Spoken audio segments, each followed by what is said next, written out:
Programme में आगे बढ़ते हैं और बात करते हैं, मुझे लगता है ज़हनी सेहत के हवाले से बहुत सारे लोग हैं जिनके डिफरेंट फोबियाज होते हैं और उनके हमें इवन नाम भी नहीं आते हैं, लेकिन बहुत ज़्यादा लोग इस तरह से हैं जो लोगों से उतनी इंटरेक्शन नहीं रखना चाहते हैं और रख ही नहीं पाते हैं। इनकी रीजंस क्या है और इसको कैसे ठीक किया जा सकता है, इस बारे में बात करेंगे।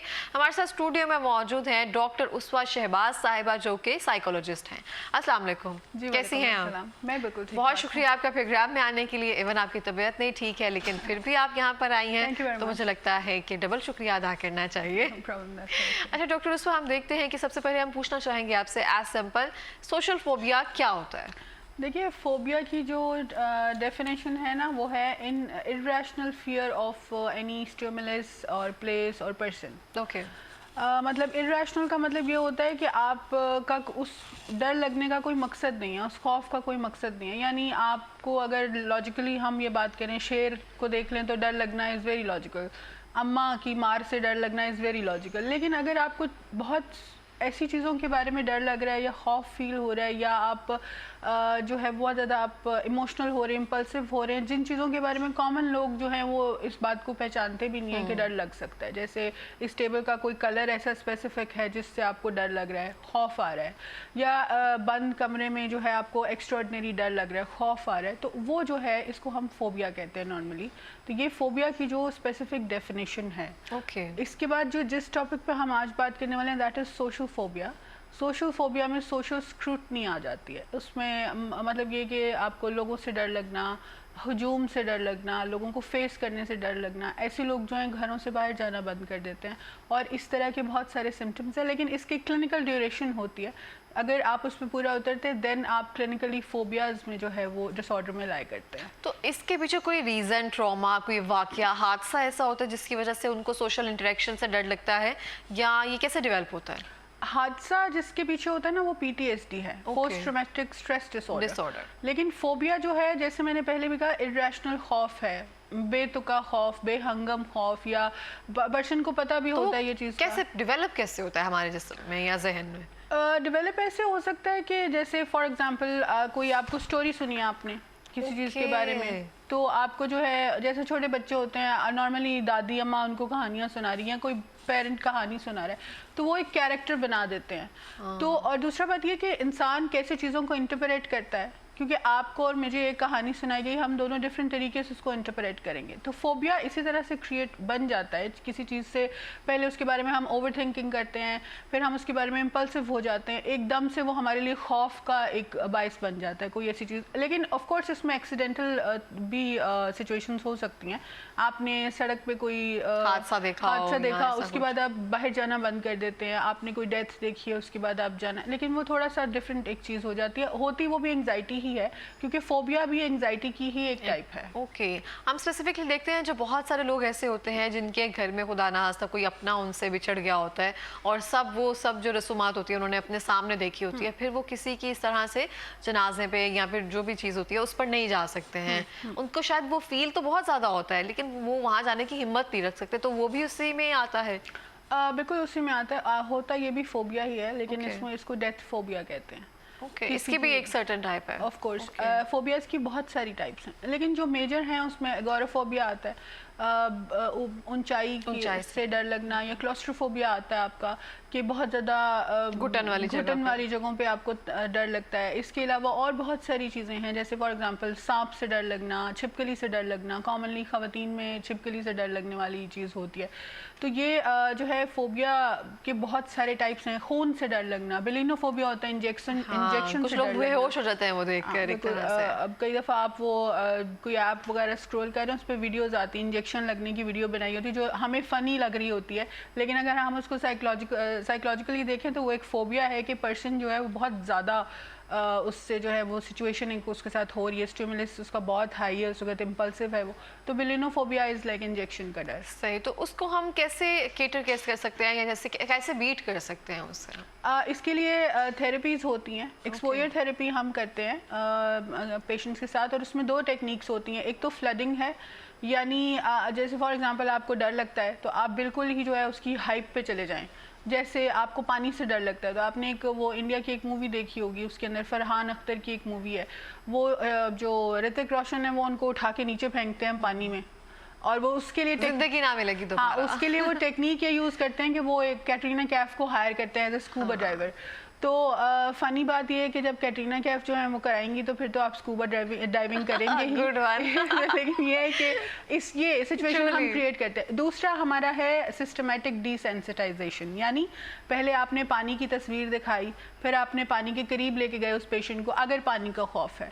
इसी तरह सोशल सिचुएशंस में होता है, पहले आप विंडो से दिखाएं कि कोई ऐसी चीज़ है, या टीवी पे पहले दिखाएं कि हम बाहर घूम रहे हैं, अच्छा अगर तुम यहाँ घूमते हो तो क्या होता है। तो स्टेप बाय स्टेप जो है सेंसिटाइजेशन पेशेंट के साथ की जाती है, देन उनको एक फ्री फ्लडिंग वाली एक उसके अंदर सिचुएशन के अंदर डाला जाता है। सही। तो आपको क्या सोशल फोबिया है, ऐसा कुछ है आपका? मुझे कोई सोशल फोबिया नहीं है। जिन चीज़ों से लोगों को डर लगता है मुझे उनसे भी नहीं लगता। कोई फोबिया भी नहीं है आपको? नो मैं भी इतनी देर बैठ कर सोच रही थी कि मुझे शायद किसी किस्म का फोबिया हो या ऐसा कुछ हो, लेकिन अभी तक जहन में नहीं आया ऐसा। देखिए, फोबिया इकरा बड़ी एक जो है ना क्रूशियल स्टेज ऑफ माइंड है या मेंटल स्टेज ऑफ माइंड है। 6 मंथ्स अगर आपको एक चीज़ से इतना डर लग रहा है कि आपने अपने आप को कमरे में बंद कर लिया, आपका सांस फूल रहा है, आपको पैल्पिटेशन हो रही है, आपका हार्ट बीट कंट्रोल नहीं हो रहा, आप पसीने आ रहे हैं, तो ये एक ऐसी सिचुएशन है। कई दफ़ा लोग इतने ज़्यादा फोबिक होते हैं, फॉर एग्जांपल जैसे हम सोशल फोबिया की बात करें, तो अगर सोशल फोबिया का पेशेंट है तो उसके लिए घर से निकलना is like near to impossible. वो टास्क है, हमें उसको निकालना होता है घर से, चीज़ें करानी होती हैं, और वो पेशेंट शाउट करते हैं, चीखते हैं, वो सर के बाल खींच लेते हैं अपने। ये बहुत वो चीज़ है। फोबिया बड़ी नॉर्मल सी चीज़ नहीं है। सही, बिल्कुल इस तरह से। अच्छा डॉक्टर रुस्वा, हम स्पेसिफिकली देख लें, बहुत सारे लोग ऐसे मैंने देखे हैं जो तैयार होकर बैठ जाते हैं बाहर जाने के लिए, बहुत हिम्मत करके कहीं किसी गैदरिंग में चले भी जाते हैं। वहाँ जाकर वो चाहे जितने भी खूबसूरत लग रहे हो, हम उनकी जितनी भी तारीफ कर रहे हो, लेकिन जब उनके उठने से बैठने से पता चलता है कि शायद वो डरे हुए हैं, अपनी बात नहीं रख पा रहे हैं, खाना नहीं ले पाते हैं या चल नहीं सकते हैं इतने सारे लोगों में कि सब लोग बैठे हुए हैं, उठ नहीं पाते हैं, तो उसमें भी ये सब चीज़ें आती हैं। काइंड ऑफ कह सकते हैं, लेकिन इसको हम प्रॉपरली सोशल फोबिया नहीं कह सकते, क्योंकि पर्सन ऑलरेडी एक सिचुएशन में है, एक गैदरिंग में है। वो अगर तो वो वहाँ पे कोई ऐसा बिहेवियर शो नहीं कर रहा या बहुत ज़्यादा इम्पल्सिव नहीं हो रहा, देन इट्स ओके। ये बड़ा नॉर्मल सा बिहेवियर है, इसको हम सोशल हेजिटेंस भी कहते हैं। कि सोशली आप हेजिटेंट होते हैं, यार मैं उठूँगा, उठ के जाके खाना लूँगा, अजीब होगा, मुझे ऑड लगता है ये चीज़, क्योंकि आप थोड़ा सा जो है ना मेंटली फर्बिश होते हैं उन चीज़ों के साथ कि भाई somebody will cater me, I will not do it। वो एक सोशल हेजिटेंस होती है, that's not basically the phobia. ठीक, तो हम बच्चों को ऐसा फोबिया आगे नियर फ्यूचर में हो ही ना, तो उनकी ट्रेनिंग कैसे कर सकते हैं और उनको कैसे हम थेरेपी कर सकते हैं उनकी? बच्चों को डराए मत। ओके, जैसे हम पुरानी कहानियाँ ड्राउनी सुना रहे होते हैं वो वाली। बच्चों को डराए मत। कीड़ा है, हाय काट लेगा, पीछे हो जाओ। छिपकली है, तो माँ और बहनें सारी बेड पे चढ़ी होती हैं कि ये कोई तो बच्चा जो छोटा देख रहा है आपको, क्योंकि वो आपका बिहेवियर नोटिस कर रहा होता है, तो वो ऑफ कोर्स वो इंटरप्रेट उसको इस तरह से करेगा कि ये कोई डेंजरस चीज़ है। उस एक तो बिहेवियर सीखा उसने, और अगर बिहेवियर से ज़्यादा उसने उसके ऊपर ओवरथिंक कर लिया उस चीज़ के ऊपर, हाँ मेरी माँ ये चीज़ कर रही है तो ज़ाहिर बात है कुछ चीज़ ख़राब है इसमें, तो वो फोबिया उसके अंदर डेवलप हो सकता है। और प्लस ये जेनेटिकली भी चीज़ें आती हैं। जेनेटिकली भी आती है? जेनेटिकली कैसे आती है? एंग्जाइटी जेनेटिकली आती है ना। एंजाइटी भी जेनेटिकली आती है? ओके, ये मुझे नहीं आइडिया था। मुझे लगता है शायद कोई बीमारी स्पेसिफिक ऐसी होती है वही जेनेटिकली आती है। एंजाइटी, डिप्रेशन जो है आपका, ये न्यूरोटिक डिसऑर्डर्स जो है आपके जेनेटिकली भी आते हैं। मतलब कि ओवरथिंक करने की आदत या फिर समथिंग इस तरह से ये जेनेटिकली भी होते हैं कि वालिद साहब या वालिदा में से कोई करता हो? बिल्कुल ऐसे ही है, क्योंकि ओवरथिंकर्स के साथ ही आप रह रहे हैं ना, उन्होंने आपको एक तो क्रिएट किया है, उसके बाद आप फिर उनके बिहेवियर सीख रहे हैं, उनके साथ रह रहे हैं। अगर आपका कोई पेरेंट बहुत ज़्यादा ओवरथिंकर है तो आप कहेंगे यार ये चीज़ें बहुत ज़्यादा सोचता है, तो आप उसी तरह से हो जाएंगे ना, उसी तरह के आपका, क्योंकि ब्रॉट अप उस तरह के पर्सन के साथ हुआ। एक तो आपने बिहेवियर सीखा, और अगर पहले से फैमिली में चल रहा है ऑफ कोर्स वो जेनेटिक है, तो आपके खून में भी है। हम एक तरह से देखते हैं और सोचते भी है ना कि एक टाइम ऐसा आता है कि हम अपनी अम्मी की तरह बन जाते हैं, उनकी तरह सोचना शुरू कर देते हैं। जैसे हम उन चीज़ों से मना कर रहे होते हैं कि ऐसे नहीं करना, वही चीज़ें और सब वो हम ना खुद रिपीट कर रहे होते हैं। तो अच्छा, सही है, उससे रिलेट कर रहा होता है।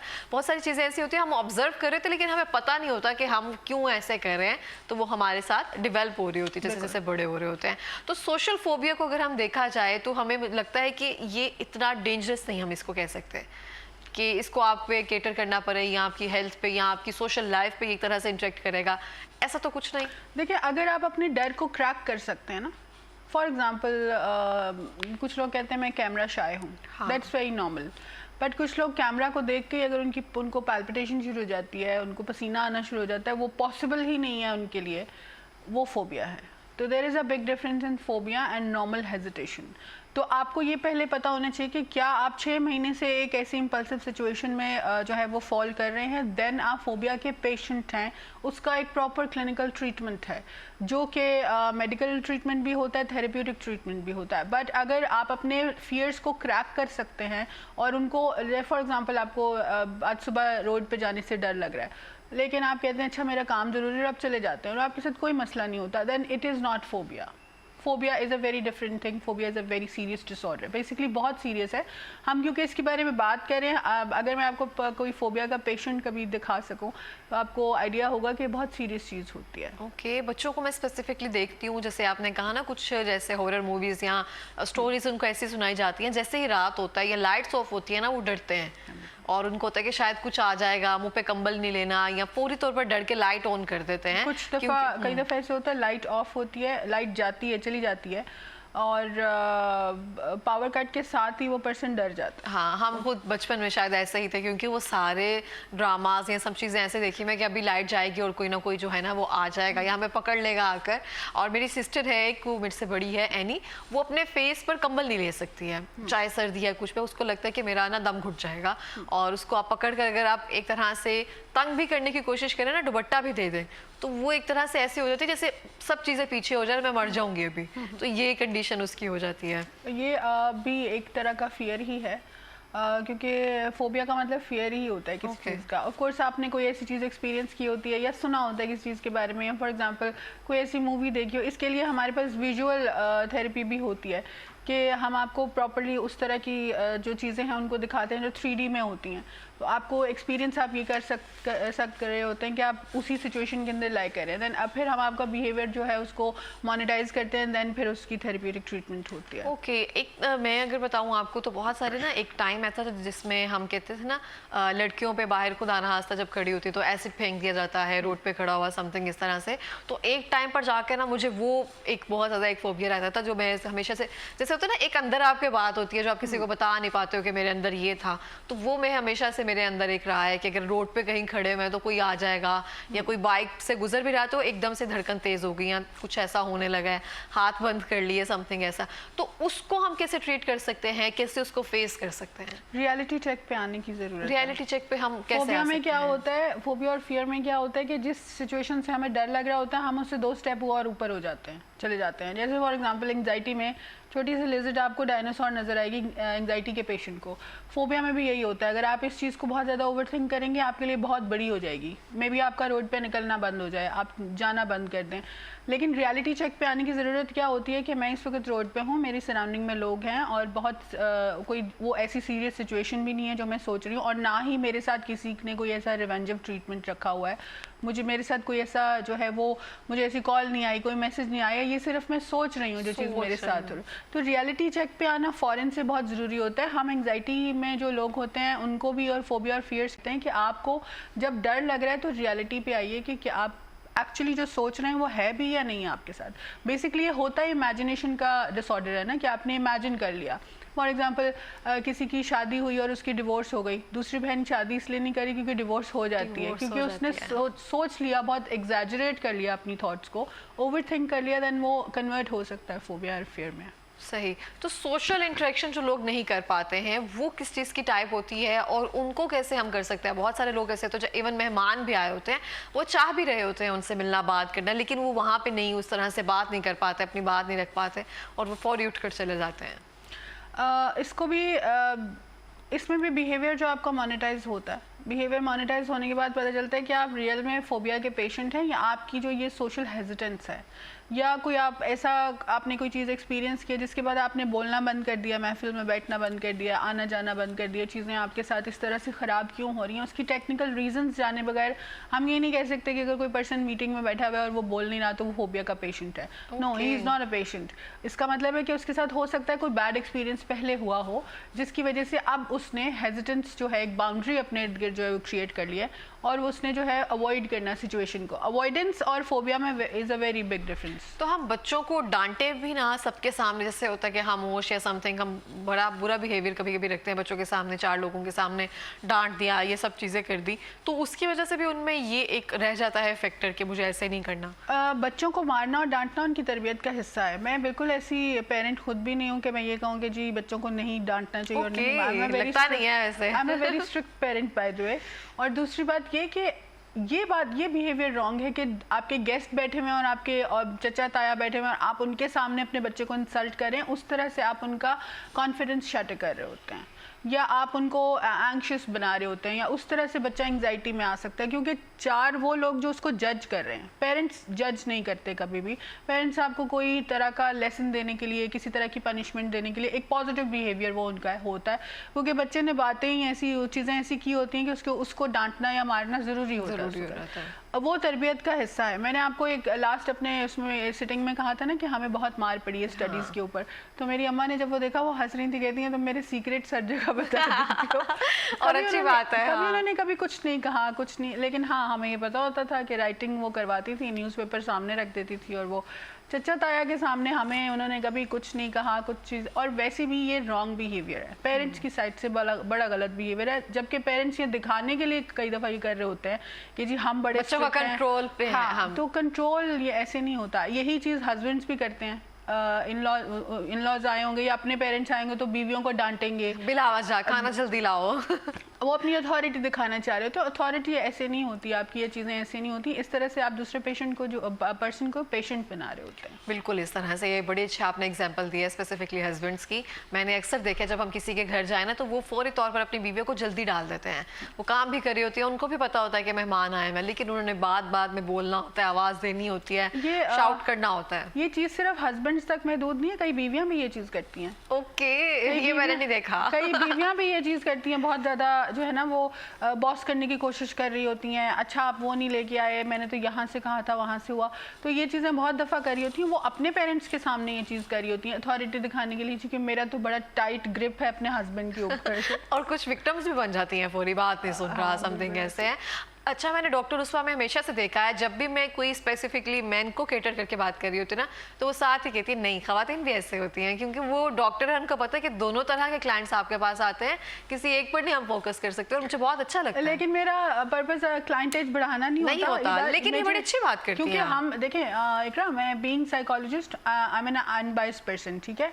मैं अनबायस्ड इसलिए हूँ क्योंकि मेरे पास दोनों लोग दोनों तरह के इश्यूज लेके आते हैं, तो मैं ये नहीं कह, और हम जज नहीं करते ना, नॉर्मली साइकोलॉजिस्ट लोग आपको जज नहीं कर रहे होते, तभी तो आप बैठ के अपने डर्टीएस्ट सीक्रेट्स भी हमें बता देते हैं। तो इसलिए जो है वो, क्योंकि हम ह्यूमंस को रीड करते हैं, तो ऑफ कोर्स जो चीज़ें आदमियों में ख़राब होती हैं वो औरतों में भी ख़राब होती हैं। और ये ह्यूमन बिहेवियर है जो हमें, मेरा जॉब बहुत पसंद है, बहुत इंटरेस्टिंग जॉब है मेरा, कि मुझे रोज़ सीक्रेट्स नई बातें सुनने को मिलती हैं आपको, और वो आप किसी को बता भी नहीं पाती हैं। और कभी कभी होता है ऐसे बैठकर आप अचानक से हंसने लग जाएं, कुछ याद आ गया ऐसा। कई दफ़ा पेशेंट के मैसेजेस पे हंसते हैं। अभी मुझे इंडिया से एक मैसेज आया हुआ था, शिम्मी कोई खातून थी, उन्होंने मुझे मैसेज किया, उन्होंने कहा कि मुझे अपने हस्बैंड का पता चल गया है। मतलब लाइक वो कहना चाह रही थी कि कोई सीक्रेट पता चल गया, उसका कोई अफेयर है, ये उसका कुछ पता चल गया। तो वो मैसेज ऐसे लिखा हुआ था कि मुझे हंसी आई उसको पढ़ी। देन फॉरन से हम अपने फोटो में, I am a psychologist, I can not laugh at people. Exactly, होता है ऐसे। लेकिन डॉक्टर उसमें अब आकर तो सब जितने भी फेयर्स वगैरह हैं आप लोगों के ट्रीट कर रही होती है, उनको थेरेपी कर रही होती है, लेकिन बचपन में अर्ली एजेस में कुछ ना कुछ तो ऐसा रहता है ना कि नहीं ऐसा नहीं, अगर ऐसा हो गया तो ऐसा हो जाएगा।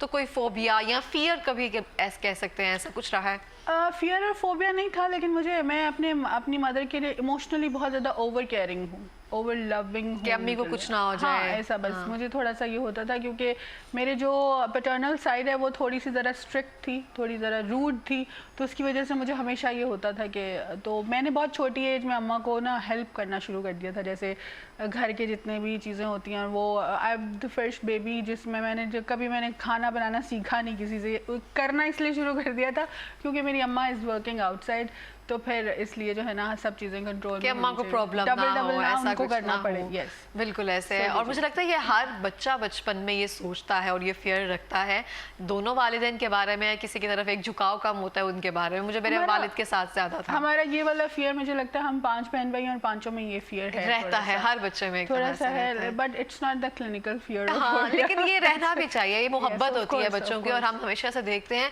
कि वालिदैन को लगता है सिर्फ वही मोहब्बत कर रहे होते हैं, बच्चे भी उस तरह से अनकंडीशनल मोहब्बत कर रहे डिफरेंट होते हैं। तरीका होता है ना। मेरा तरीका बहुत ज़्यादा हग वाला नहीं है और कॉल्स वाला नहीं है, बट यस इमोशनल तरीका है, जो आपका एक सोल इंटरेक्शन होता है ना, उस तरह का तरीका है। और मुझे लगता है ये बड़ी खूबसूरत बात कही है। और जब आपने कहा ना कि हाँ एक बचपन में, तो मुझे लगता है सबको ना रिलेट कर पाते हैं इस बात से कि एक टाइम ऐसे आता है कि हम देख रहे होते हैं हमारे वालिदैन ना वो उस एज में जा रहे होते हैं, बूढ़े हो रहे होते हैं, और फिर हम उनकी ज़्यादा केयर कर रहे होते हैं। हालांकि ये बात कोई नहीं होती है, लेकिन अगर मैं कभी देखूँ कोई बुजुर्ग है, अगर कुछ पता चल जाए ना वो गिर गए हैं, तो वैसे ही होता है कि गिर गए ना, नहीं वैसे होना चाहिए। तो एक अंदर से एक फीलिंग आती है इस तरह से, तो मुझे लगता है अच्छी रहनी चाहिए और आप में एक नरम गोशा रहता है। ऑफ कोर्स, बिल्कुल इस तरह से। और अल्लाह पाक सबके वालिदैन को ऑब्वियसली सलामत रखे। और लास्ट मिनट में कोई पैगाम देना चाहेंगी डॉक्टर रुस्वा? पैगाम सोशल फोबिया से रिलेटेड ही देना चाहूँगी। अपने बच्चों को डराए मत और सिचुएशंस को जो है वो हैंडल करना सीखिए। ओवर थिंकिंग कम कीजिए ताकि आपकी जो नॉर्मल सिचुएशंस हैं लाइफ की, वो फियर्स एंड फोबियाज में बदल ना जाएं। बिल्कुल इस तरह से। बहुत शुक्रिया प्रोग्राम में आने के लिए, थैंक यू सो मच। और इसी के साथ मैं भी ये कहना चाहूँगी, बच्चों को लाइफ रियलिटी बताएं, ना कि अनकही कहानियाँ सुनाएं जो बाद में उनके लिए